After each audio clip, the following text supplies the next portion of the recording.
व मुलांची संख्या किती आहे माहित नाही, हे उत्तर मिळालेले आहे सगळे मीटिंग मध्ये.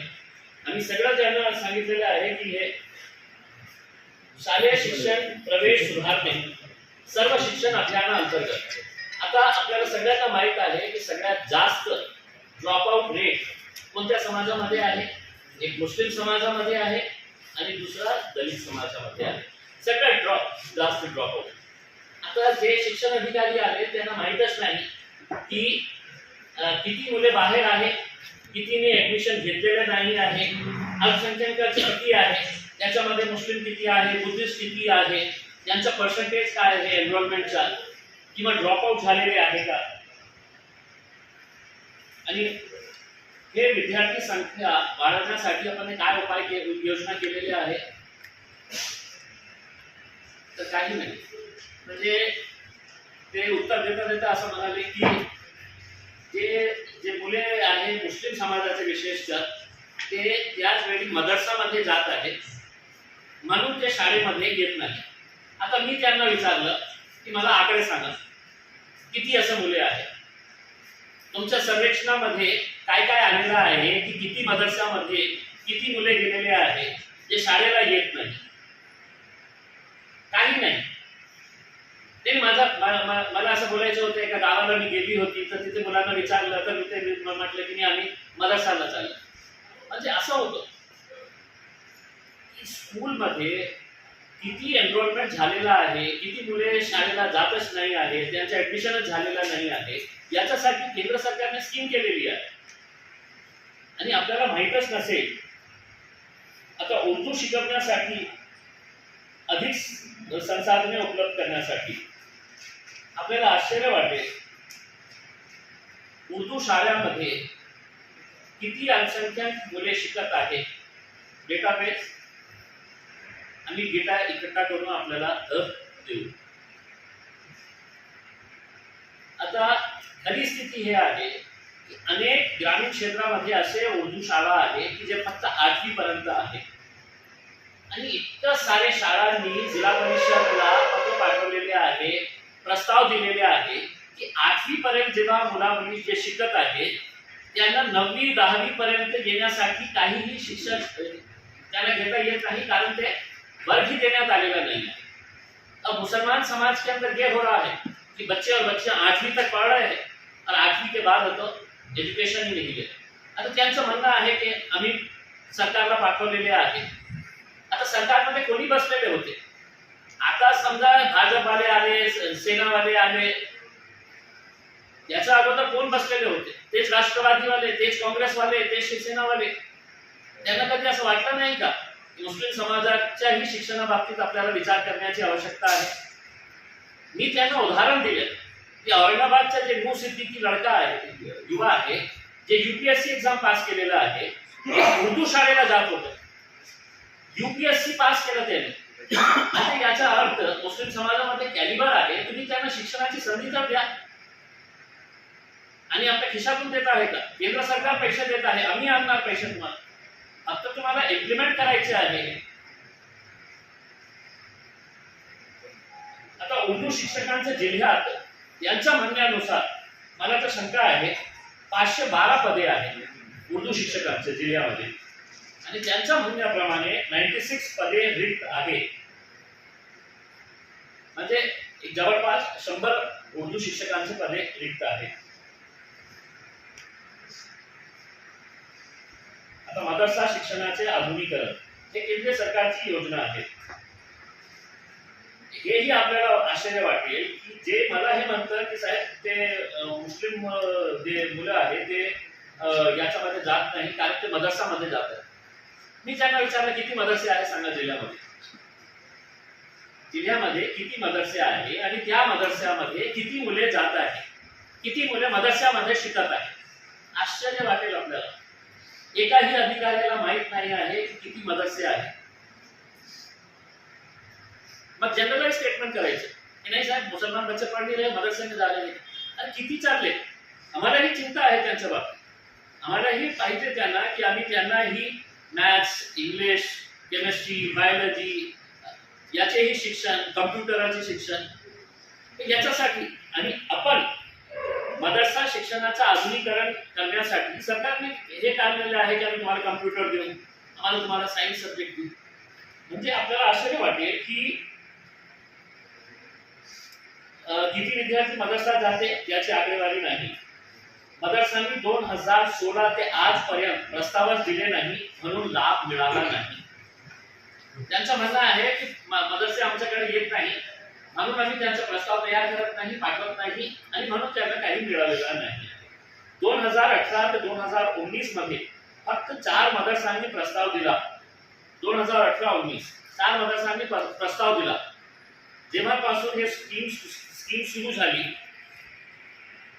तर 2018 पासून प्रस्ताव दिलेला आहे. आजपर्यंत एकालाही ते निधी मिळालेली नाही किंवा अनुदान मिळालेलं नाही.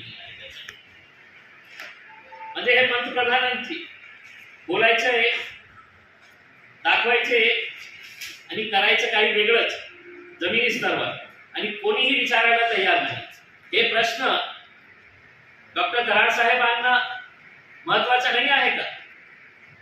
त्या बुद्धिस्ट लोकांच्या घरामध्ये जाऊन फक्त जेवण करायचा, फोटो काढायचे आणि ते दाखवायचं की बघा आम्ही दलित समाजाच्याकडे गेलं, जेवण केलं त्यांच्या सोबत, फोटो काढली आणि पेपरमध्ये छापून आणलं. दानवे साहेबांचं महत्वाचं नाही आहे का? अतुल सावेंसाठी नाही आहे का? संजय शिरसाट साहेबांचं महत्वाचं नाही आहे का? जे आज मंत्री झालेले आहे त्यांना हे महत्वाचं वाटत नाही का?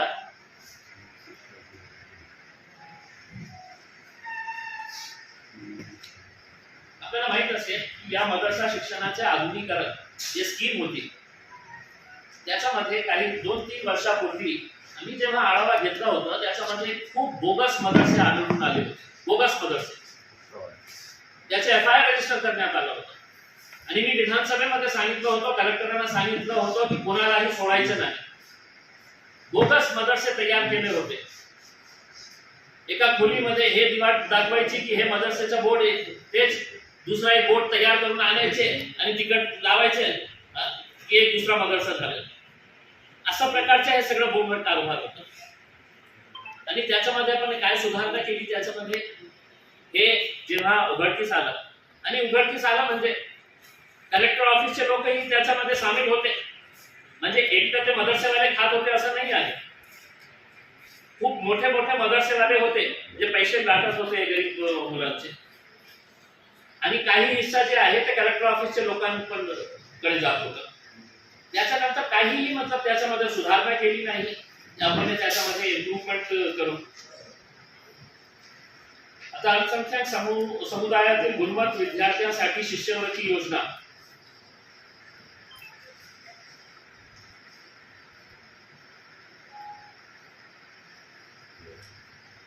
मराठी व इंग्रजी शाळेतील विद्यार्थ्यांचे फॉर्मच भरले नाही. कागदपत्रांची संपूर्ण माहिती पालकांना नाही. डेटाबेस मध्ये तफावत. आणि केंद्र सरकारची अजून एक स्कीम आहे जे मुलींसाठी आहे. त्याचं नाव आहे बेगम हजरत महल शिष्यवृत्ती योजना, फक्त मुलींसाठी. योजनेचे निकष काय आहे?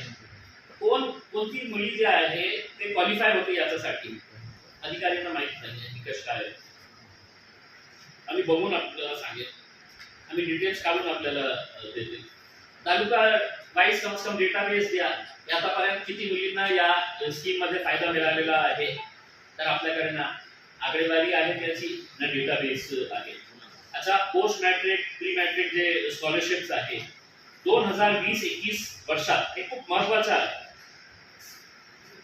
अल्पसंख्याक विद्यार्थी जे प्री मॅट्रिक पोस्ट मॅट्रिक जे आहे ते किती आहे ज्यांना हे स्कॉलरशिप मिळत आहे?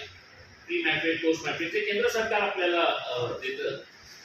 तर आश्चर्य वाटे कि सर वो ऑनलाइन चले जाता है तो हमारे पास उसका डेटा माइनॉरिटी का कितना डेटा है ये नहीं है. माइनॉरिटी के कितने स्टुडंट्स को मग स्कीम कशाला उघडली आपण अल्पसंख्याकासाठी असं फालतू उत्तर द्यायचे होतं. आता 2020-21 वर्षात यांच्या आकडेवारीनुसार 8,91,000 8,91,000 51,000 नहीं 91,000 इतना है तो ये दिया गया था, शिष्यवृत्ति दी गई थी 2020 और 21 के अंदर।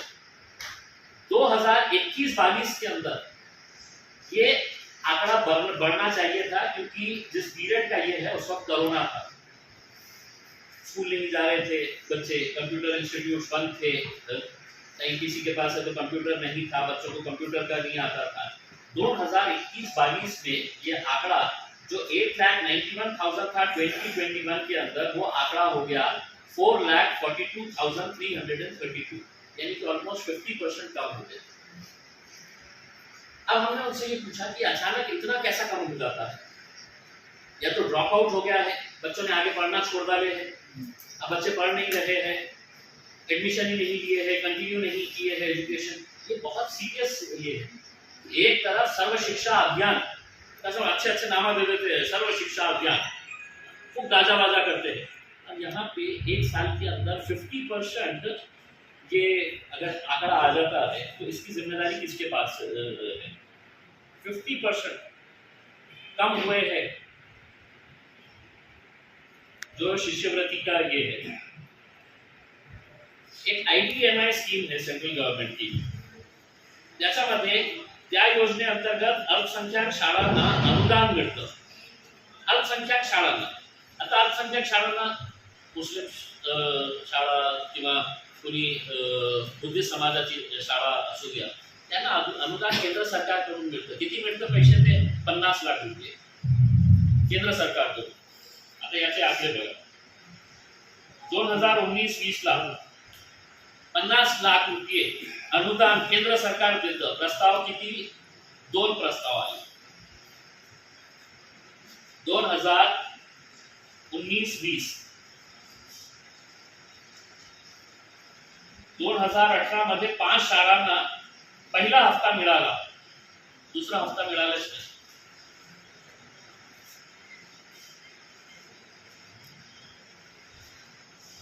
योजना सुरू झाल्यापासून किती शाळांना लाभ मिळाला माहित नाही, शाळा कोणाच्या जागेवर आहे माहित नाही, एकूण शाळा व अल्पसंख्याक विद्यार्थ्यांचा डेटाबेस नाही, तालुका निहाय डेटाबेस नाही।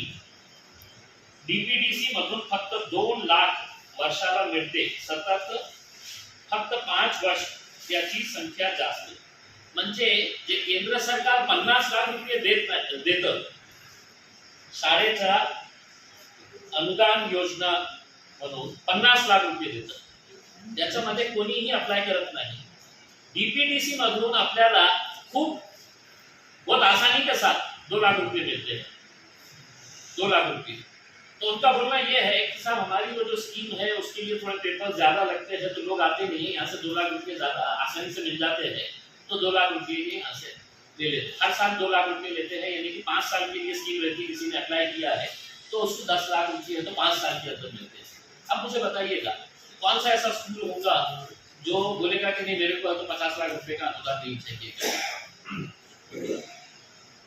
तो बोले नहीं, बहुत पूरे स्कूल जो है ना वो किराए की बिल्डिंगों के अंदर है, इस वजह से वो क्वालिफाई नहीं है। तो बोला पूरे जिले के स्कूल किराए की बिल्डिंगों के अंदर है, तो इस वजह से क्वालिफाई नहीं हो जाए। कितने स्कूल है बताइएगा जो किराए की बिल्डिंगों के अंदर है और जो प्राइवेट स्कूल। म्हणजे फक्त ओळवाओळवीचे उत्तर देण्यासाठी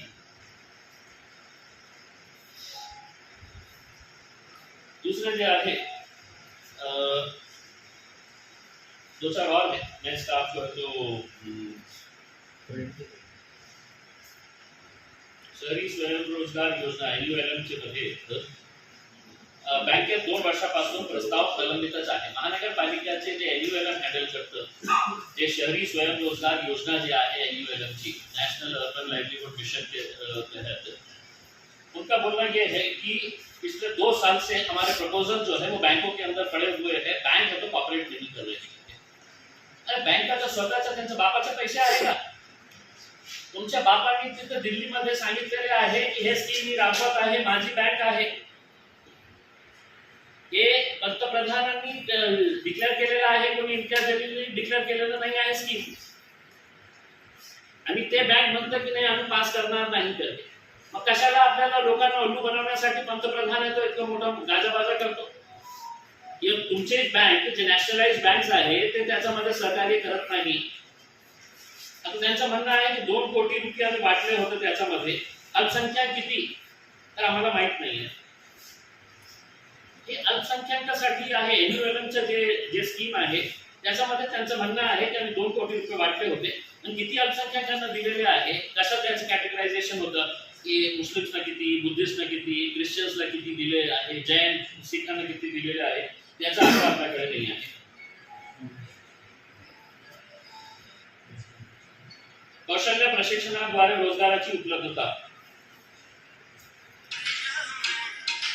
एकूण लाभार्थ्यांची संख्या, किती अल्पसंख्याक विद्यार्थ्यांना प्रशिक्षण घेतले व रोजगार मिळाला त्यांच्याकडे यादीच नाही आहे. पीएम स्वनिधी. आता पीएम स्वनिधीच्या बाबतीत मी आपल्याला मागच्या प्रेस कॉन्फरन्समध्ये सांगितलं होतं की मी दिल्लीला जाणार आहे. त्याचं सविस्तर माझ्याकडे आहे. मी त्याच्या बाबतीत एक वेगळी प्रेस कॉन्फरन्स घेऊ शकतो की ते ही स्कीम कसं गाजाबाजा करून तयार करण्यात आलेली आहे आणि त्याच्यामध्ये कशा झोल झालेला आहे. आता मी जेव्हा त्या मीटिंगमध्ये जाणार होतो तर मी महानगरपालिकेला म्हटलं की मला एक नोट तयार करून पाठवा की किती लोकांना आपण हे दिलेले आहे, किती लोकांना हे फायदा झालेला आहे याचा, प्रधानमंत्री स्वनिधी योजनेचा. त्या स्कीम काय आहे की जे हॉकर्स आहे ते रस्त्यावर एक टोकरी घेऊन एक वृद्ध महिला काही विकत असेल, कोणी हातगाडीवाला कुठे उभे राहून काही सब्जी तरकारी फूल काही विकत असेल तर त्यांना एक सपोर्ट म्हणून, एक फायनान्शियल एड म्हणून त्यांना 10,000 रुपये सरकार देणार आहे. आणि त्याचा नियम हे आहे की अधिकारी त्यांना बोलवायचं नाही. ते अधिकारी तिथे जायचं, जिथे जिथे ते बसलेले आहेत त्यांचे फोटो काढायचे, त्यांचे डिटेल्स तिथेच घ्यायचं की तुमचं आधार कार्ड आहे, तुमचं नाव काय आहे, कुठे राहतो, हे सगळं करण्यासाठी ते नियम आहे. आता त्यांनी जे नोट पाठवलेले आहे ते स्कीम अशी आहे की 10,000 रुपये तुम्ही दिले, ते परतफेड केले 10,000 रुपये प्रामाणिकपणे परतफेड केले तर तुम्हाला 20,000 रुपयेला क्वालिफाय होते. 20ला क्वालिफाय झालं तुम्ही, 20 परतफेड केले तर तुम्हाला 50,000 रुपये मिळतील. अच्छा विचार करा की जे बाई, जे छोटी एक म्हातारी बाई एक छोटासा टोकरा घेऊन तिला हातगाड़ी विकत घेता येत नहीं, छोटे से टोकरे के अंदर कितने, अपने शहर के अंदर कितने सारे मिलेंगे उसको केंद्र सरकार बोल रही है कि तुम 10,000 लो, 10 का हटो, ईमानदारी से वापस करो, 20 वापस करो, हम तुमको 50,000 रुपये देंगे. आता त्यांनी जे नोट मला पाठवली होती त्यांनी त्या 50,000ची जी स्कीम आहे त्याच्यामध्ये त्यांनी हे उल्लेख केलं होतं की 100% टार्गेट अचीव, 100% टार्गेट अचीव 50,000च्या स्कीम मध्ये किती लोकांना दिले. आपल्याला असं वाटत असेल की मतलब इतने सारे हॉकर्स हैं यहाँ पे, कम से कम 1,500 तो होंगे उसमें 100 को तो दिए होंगे, 200 को तो दिए होंगे करके 100% टार्गेट अचीव हे शब्द आहे त्यांचे नोट मध्ये. 3 लोकांना दिले, 3 लोकांना दिले आणि असं म्हटलं की आम्ही 100% टार्गेट अचीव केले. 50,000 50,000 50,000 1.5 लाख रुपये दिले. काय चेष्टा करतात. लोकांना पैसे नाही पाहिजे का? हे गरीब लोकांना पैसे नाही पाहिजे का? हे आपल्याला कोणाला पाहिजे असेल तर एक कंपॅरेटिव्ह स्टडी, एक वेगळी स्टोरी तुम्ही उद्या करू शकतो. मी आज देणार नाही जास्त पण त्यांच्या डिटेल्स तुम्ही घ्या.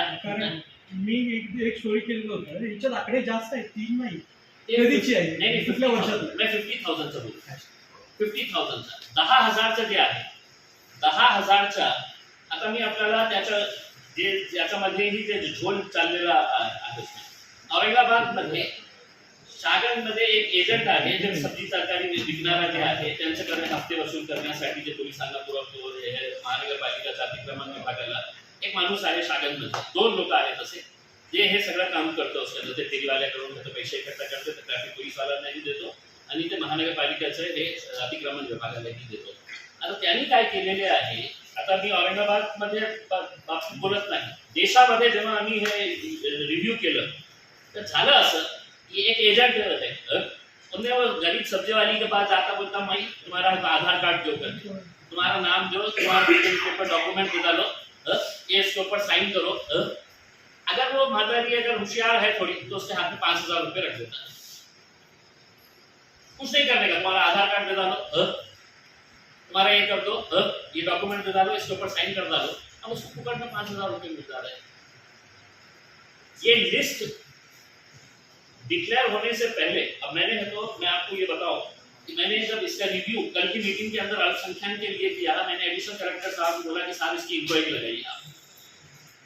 मतलब कन्नड़ के अंदर है तो 750 लोगों को मैं गारंटी के साथ बोलता हूँ पूरे बोगस है, 50% बोगस निघलेले. मी म्हटलं की मी पत्र आपल्याला पाठवतो, ते रिकॉर्ड तुम्ही त्यांच्याकडे मागवा आणि त्याची इन्क्वायरी लावा. ते 100% बोगस जसं शहरामध्ये आपल्याला चाललेलं आहे, हजारोंचा आकडा दाखवायचा आणि फक्त औरंगाबादच्या बाबतीत आमची केंद्र समितीने त्याच्यावर खूप चिंतन केलं. ही स्कीम चांगली आहे. आम्हीही म्हटलं, आम्ही पंतप्रधानांचा धन्यवाद देतो की एका गरीब माणसासाठी आपण हे स्कीम सुरू केलेली आहे. पण खालच्या लेवलवर हे अशा प्रकारचे गोंधळ चाललं असेल तर त्याचाही रिव्ह्यू करण्यासाठी कुठे कॅम्प घेतलेले आहे आपण. ते त्याला नियम हे आहे की कोणालाही ते बिचारे हाथगड़ी वाले को तुम बैंक के अंदर नहीं बुलाएंगे, बैंक ने उनके पास जाना है, ये नियम कहता है.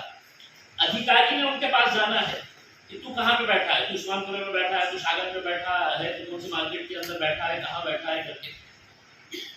लेकिन आज तक ना तो ऑफिसर जा रहा है, इन्होंने अपने एजेंडा छोड़े हुए हैं. वो एजेंडा है तो अपना लिस्ट बना के लेके आते हैं, वो डॉक्यूमेंट बना के लेके आते हैं, आप खा रहा मैं खा रहा हूँ करके उसके अंदर ये करते हैं. मैंने ग्रामीण इलाके के अंदर जितना भी उन्होंने आंकड़े मुझे बताए हैं कि ये इसके बारे में जितने भी लोगों को दिया गया करके, तो उसमें मैंने उनको बताया हूँ कि सब मैं आपको रिटर्न के अंदर देता हूँ. इनके पास से डॉक्यूमेंट्स मंगाइए आप कि ये कितने लोग हैं जिसको आपने दिए हैं. बहुत बड़े बड़े आंकड़े 10-10 हज़ार रुपये के हिसाब से अगर आप देखेंगे तो निकलवा के प्रधानमंत्री समिति और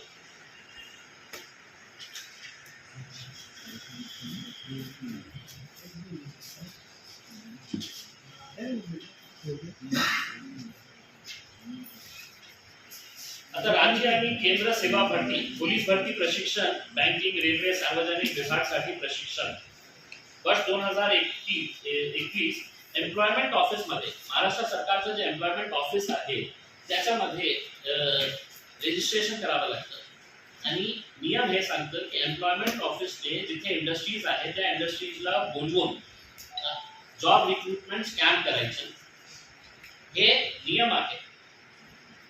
ते GR आहे त्याच्या बाबतीत. आता त्यांच्याकडे एम्प्लॉयमेंट ऑफिस मध्ये रजिस्ट्रेशन 2021 मध्ये किती झालेले आहे 52,899 म्हणजे लगभग 53,000 बेरोजगारांनी एम्प्लॉयमेंट ऑफिस मध्ये रजिस्ट्रेशन केलेले आहे.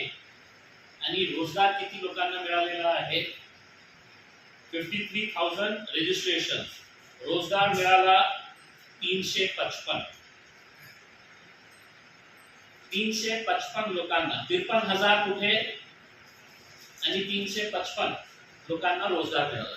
मग मी एम्प्लॉयमेंट ऑफिसरला विचारलं की कधी घेतलं होतं त्या, किती कंपनीला बोलवले होते, का लोकांचा आपल्याला प्रतिसाद मिळत नाही. त्याचं म्हणणं होतं की नाही ते पगार कमी देतं म्हणून आमच्याकडे लोक येत नाही. मी म्हटलं मागच्या एका वर्षामध्ये 8 कॅम्प्स घेतलं, 8 जॉब रिक्रुटमेंटचे कॅम्प घेतलं. त्याचा डेटाबेस आपण बघितलं तर पोस्ट ग्रॅज्युएट स्टुडंट जे आहे ते 12,000 आणि 15,000 ची नोकरी करायला तयार आहे आणि केलेले आहे आमच्याकडे. मी म्हटलं माझ्या कॅम्पमध्ये 8 कॅम्प्समध्ये 8,000च्या जवळ लोकांना नोकरी मिळालेली आहे. मागच्या कॅम्प आम्ही दिव्य मराठी सोबत केलं, एक कॅम्प ते वसंतराव नाईक कॉलेज सोबत केलेले आहे. त्याचे सगळे आकडे आहेत. आणि तुम्ही म्हणतो की तुमच्याकडे आले तर माझ्याकडे काय विशेष पॅकेज देत आहे का ते बेरोजगारांना की जास्त पगार देत आहे की खासदार साहेबांनी बोलवलेले आहे. 53,000 जे बेरोजगार आहेत त्यांची आशा की हे कॅम्प कधी घेतलं. मी त्यांना सांगितलं आता तुम्ही पुढचा जे कॅम्प घेणार आहे मला सांगा.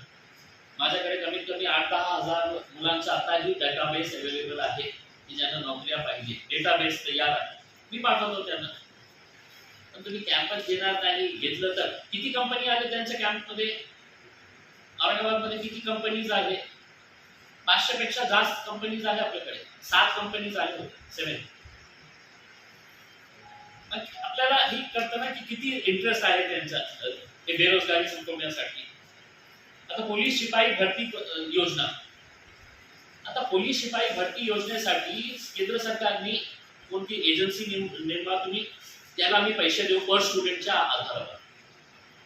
दोनच एजन्सी, ते सगळ्या स्कीम मध्ये तेच दोघंच एजन्सी आहे. काय नाव आहे त्यांचं ते एजन्सीचं?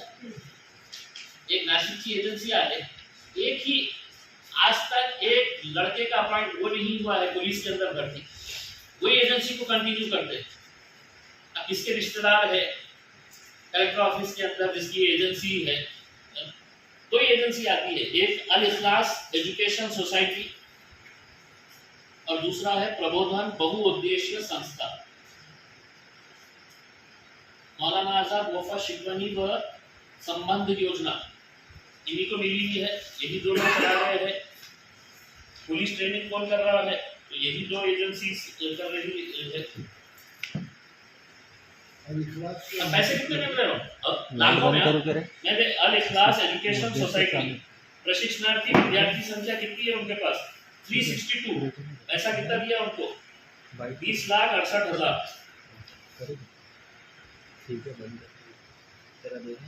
20,68,000 रुपये. एक भी बच्चा है तो उसमें नहीं हुआ है. प्रबोधन बहुउद्देशीय संस्था अभी नई आई हुई है पिछले 2 साल से. 100 बच्चे हैं, उनको 5,65,000 रुपये उनको अभी तक दिए गए थे. 5,65,000 2017-18 में दिए गए हैं. 2018-19 के अंदर 5,80,000 रुपये दिए गए हैं.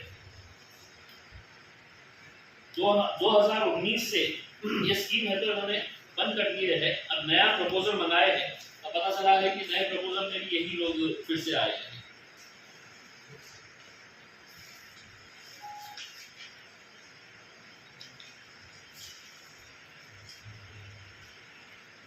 मराठी भाषा फाउंडेशन वर्ग योजना, जो मुस्लिम बच्चे जो है जो उर्दू सीख रहे हैं उनको मातृभाषा मराठी आना चाहिए. इसका मैं भी तो पूरी तरह से समर्थन करता हूँ. बल्कि मैंने विधानसभा के अंदर ये मांग किया था कि सीबीएसई स्कूल्स के अंदर मराठी कंपलसरी करेगी, क्योंकि आगे चल के ये बच्चे जब एमपीएससी के अंदर जा रहे हैं, यूपीएससी करने के लिए जा रहे हैं या स्टेट के एग्जाम्स देने के लिए जा रहे हैं, तो इनको मराठी की वजह से बहुत दिक्कत हो रही है. अब वो स्कीम चलाने के लिए भी कितने स्कूल्स के अंदर कितने ये किए गए हैं, तो इनके पास कोई डाटा नाही. शाळांच्या व शिक्षकांच्या संख्येत सतत घट होत आहे. 80 शिक्षक, आज फक्त 7 शिक्षक नियुक्त है. 7 पूरे जिले के अंदर 7 शिक्षक जो है वो कितने स्कूलों में जाएंगे और कितने बच्चों को मराठी पढ़ाएंगे करके.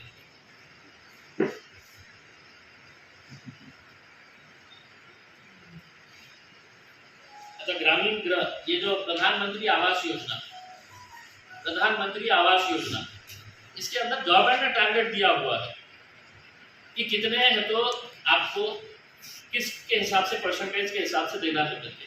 आपको ताज्जुब होगा, ग्रामीण के अंदर बोले हमारे पास डेटा नहीं है क्योंकि वो ऑनलाइन अप्लाई करना पड़ता है. मैं बोला कौन करता है? वो जिसको गरीब को चाहिए, मजदूर चाहिए, उन्हें करता है ऑनलाइन. काय डॉक्युमेंट्स आपल्याला काय इकट्ठा करावं लागत आहे. तर आम्ही 2 ऑफिसर दोनों आहे तो बोललो उसके अंदर. मी आता जॉईन केलेला आहे. दुसरं बोलतं की मी डिटेल्स घेऊन आपल्याला सांगतो. अल्पसंख्याकांच्या झोपडपट्ट्या भागातली स्थिती सुधारणा. आता झोपडपट्टी समजा औरंगाबादमध्ये झोपडपट्टीमध्ये सगळ्यात जास्त कोण राहते? बुद्धिस्ट समाज, मुस्लिम समाज. हे खरी गोष्ट आहे, तुम्हाला मान्य करा नाही करा एक वेगळी गोष्ट आहे, पण ही खरी स्थिती आहे की झोपडपट्ट्या म्हणजे सगळ्यात जास्त हे दोघं समाज आपल्याला मिळणार आहे. अल्पसंख्याकांचा डेटाबेसच नाही. आतापर्यंत किती निधी दिला माहीतच नाही. केलेल्या कामांची यादी, काही काम केलेले आहे का, तर आपल्याकडे यादीच उपलब्ध नाही आहे. आता काय ठरलं म्हणजे एवढं सगळं? आता काय ठरलं काय मीटिंग झाली ना, परत काय करायचं? कारण हे वाईटच आहे. फक्त एक आज मी 1-2 पॉईंट्स आपल्याला सांगतो. पोलीस अधीक्षक ग्रामीण डिसेंबर 2021 मध्ये शांतता समितीची 1442 बैठके झाली. पोलीस मित्रांची 618 बैठका झाली. चांगली गोष्ट हे आहे आणि हे सगळ्यांसाठी हे आहे की जे जाती दंगलीचं जे प्रमाण आहे, जातीय दंगलीचं, हे पोलीस डिपार्टमेंटचेही लोक त्यामध्ये उपस्थित असतात आणि त्यांच्या म्हणण्यानुसार मागच्या 4 वर्षामध्ये याच्यामध्ये खूप मोठा घट झालेला आहे. आणि मी त्यांना विचारलं काही श्रेय मलाही द्या. आता हे सगळं झालेलं आहे. आपल्याला हे देतो, एक विनंती करतो की हे सगळं जे आहे आपण एक एक स्कीमच्या बाबतीत आपण त्याचा पाठपुरावा केला. आता आम्ही त्यांना सांगितलं की 4 वर्षानंतर आपण मीटिंग घेतली म्हणून त्यांनाही अधिकाऱ्यांना माहीत होतं की आपल्याला कोणी विचारत नाही तर कशाला आपण भागडीत पडायचं आहे. आता निर्णय घेण्यात आलेला आहे की पुढची जे मीटिंग आहे ते ऑक्टोबर 1st वीकमध्ये घेणार आहे आणि त्या ऑक्टोबर 1st वीकच्या मीटिंगमध्ये आता हे सगळ्यांच्या बाबतीत मी हे सगळं डिटेल जे आहे ते इंग्लिशमध्ये ट्रान्सलेट करून हे पंतप्रधान नरेंद्र मोदी साहेबांना पाठवणार आहे की साहेब तुमच्या ज्या नावाची जी स्कीम आहे त्या नावाची स्कीमचा आढावा माझ्या शहरामध्ये 4 वर्षानंतर झालेला आहे. DPDC जे दिशाची जी मीटिंग जे दर क्वार्टरला करायची असती ते 2 वर्षापासून झालेली नाही आहे. म्हणजे इतकं का व्यस्त आहे अधिकारी. मला माहित आहे 6 मंत्री आहे त्यांच्या मागे आपल्याला पळायचे आहे पण हे जे आहे हे स्कीम्स चांगली स्कीम्स आहे पण त्याच्या खाली ज्या स्तरावर जे काही होत नाही आहे आपल्याला ये माहित असेल तो आपको पता होगा उसके अंदर कि कितना गाजा बाजा होता है जब स्कीम लॉन्च होती है. अब बहुत अच्छे बड़े बड़े लिख के आता है कि अल्पसंख्यकों के लिए है कहते. अब ये मैं आपको पूरा डेटा के साथ दे रहा हूँ कि लॉन्च होते वक्त क्या होता है और उसके बाद क्या हो रहा है. किसी ने तो जस्टिफाई करो ना उसमें कि हमने 4 साल के बाद इसलिए लिए कि हमको अल्पसंख्यकों से कोई लेना देने नहीं है. अरे मेरे से ज्यादा है तो मैं तो केंद्रीय दोनों मंत्रियां जो यहाँ पे घूमते फिर रहे हैं उसमें थोड़ा सा 1-2 घंटे टाइम निकाल के हमें ये मीटिंग को भी रिव्यू दे उसमें हम भी बैठते हैं उसके अंदर. एजुकेशन से रिलेटेड है. अगर अल्पसंख्यक समाज अगर पढ़ेगा नहीं उनका ड्रॉप आउट रेट अगर ज्यादा होते जा रहा है तो ये मतलब कैसा विकास के बारे में बात करें. सर हे फक्त योजना कागदावरच आहेत आणि त्याला शासन जबाबदार आहे का मंत्री जबाबदार.